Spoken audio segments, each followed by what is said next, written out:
Social మీడియాలో చాలా viral అవుతుంది. దానిపైన నాన్ వెజ్ కూడా మాట్లాడడం జరిగింది. ఈ యూట్యూబర్స్ పని ఏం లేదు, ఇట్లా అందరిని ఎంకరేజ్ చేస్తుంటారు. కుమార్ ఆంటీని పూసల మోహన్ ఎంకరేజ్ చేశారు అన్నట్టు మాట్లాడిండు. మీరు ఎలా చూస్తారు ఈ విషయాన్ని? ఇప్పుడు యూట్యూబర్లకు ఏం పని లేదంటే మరి ఆయనకేం పని ఉందని దేశాలు పట్టుకొని తిరుగుతుండు.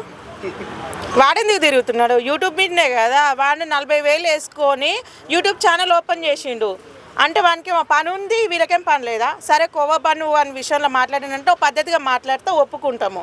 వాడు మాట్లాడింది ఎవడన్నా యాక్సెప్ట్ చేస్తుండే ఇప్పటివరకు? ఎవడన్నా ఒక్కడన్నా యాక్సెప్ట్ చేసిన వాడు ఉన్నాడా? యూట్యూబర్లకు పని లేదు, వీనికేం కట్టలు కడుతుండు. మరి ఈడేం పని చేస్తుండు? ఊరుడు అరకదిన బుచ్చగాని లెక్క రోజుకో దేశాన్ని తిరుగుతుండు. పూసలు అమ్ముకునే దాన్ని ఫేమస్ చేసి మరి వీని ఫేమస్ చేయలేదు అందరు కలిసి? అంటే వీని వరకు వస్తాకట, వీని వరకు వస్తున్నా యూట్యూబ్ మంచిది, బయట వాళ్ళకి వస్తున్నాయి చెడ్డదా? అదృష్టం ఉంటుంది. ఎవడైనా ఫేమస్ కావాలంటే కూరలు అమ్ముకున్న దాన్ని ఫేమస్ చేసిరు, దాన్ని ఫేమస్ చేసిరా అంటే నీకు బట్ట పొట్ట ఉంది, నిన్నే ఫేమస్ చేయగలేదు, వాళ్ళని ఫేమస్ చేయలేదా? కష్టపడి బతురు వాళ్ళు. పూసలు అమ్ముకునేది అంటే దాని అదృష్టం బాగుంది, ఫేమస్ అయింది. మరి నీకు బట్ట ఉంది, పొట్ట ఉంది, 40 ఏళ్ళు నీ డిక్కి కిందకి వచ్చి నువ్వే ఫేమస్ అయ్యి ఊరూర్లు తిరుగుతున్నావు. ఈ నాన్ వేసిన గాడు కూడా ఏం మాట్లాడుతాడో అర్థం కాదు.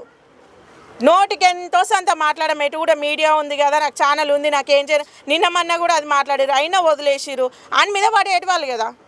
ఇదే వీడియోలో ఇండియన్ యూత్ ని బాగా ఇది చేస్తూ చైనా యూత్ ని పొగుడుతున్నాడు, చైనా దేశాన్ని. ఎలా చూడొచ్చు?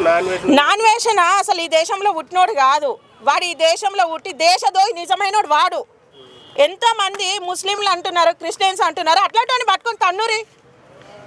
ఈ దేశంలో పుట్టి ఇక్కడ ఏమైనా అభివృద్ధికి ఏమైనా సాయం చేసిన వాడు కోట్లలో వస్తుంది వానికి ఇన్కమ్. మీకు తెలియదా వానికి ఎంత వస్తుంది అనేది? దేశద్రోహి వాడు.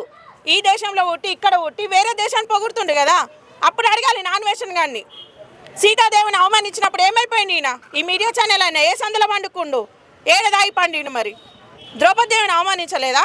సనాతన ధర్మాన్ని కాపాడుతున్నా అని చెప్పేసి ఏదో అడక తింటాను కాడ బ్రెడ్ జామ అమ్ముకుంటాను కాడికి పోతున్నావు. పెద్ద పెద్ద కంపెనీల కాడికి కొమ్మాను. ఏం పోనీక చేతనైతే లేదా? అడగనికి హక్కు లేదా నీకు? నీ మీడియా ఛానలే కదా. ఎంతమంది మీద మానభంగాలు జరుగుతున్నాయి, హత్యలు జరుగుతున్నాయి, పోయి అడుగు. అట్లాంటివి లేదు. నాన్ వేసిన గాడు ఎంతసేపు ఉన్నా కానీ వాని ఫాలోవర్స్ చూసుకొని అడక కొత్త పుచ్చగాడు అంటే పొద్దెరగాడు అన్నట్టు ఆ దేశాన్ని చూపిస్తే ఈ దేశాన్ని చూపిస్తా రోజుకో పెళ్ళాన్ని వేసుకొని తిరిగినట్టు అనుకుంటుండు. ఈ దేశాన్ని అవమానించినప్పుడు ఎందుకు ఆయన మీద ఇప్పటివరకు యాక్షన్ తీసుకుంటలేరు? ఎందుకు ప్రశ్నించట్లేదు? అదే బట్టల విషయంలో ఆ రోజు మాట్లాడిండు, మరి ఆ విషయంలో ఎందుకు స్పందించలేదు? మాట్లాడే హక్కు లేదా? వాడు ఈ దేశంలో పుట్టి ఈ దేశంలో పెరిగి ఈ దేశాన్ని అవమానిస్తున్నాడు కదా, మరి మాట్లాడాలి. మాట్లాడే హక్కు కూడా మనకు ఉంది, ప్రశ్నించే హక్కు కూడా మనకు ఉంది.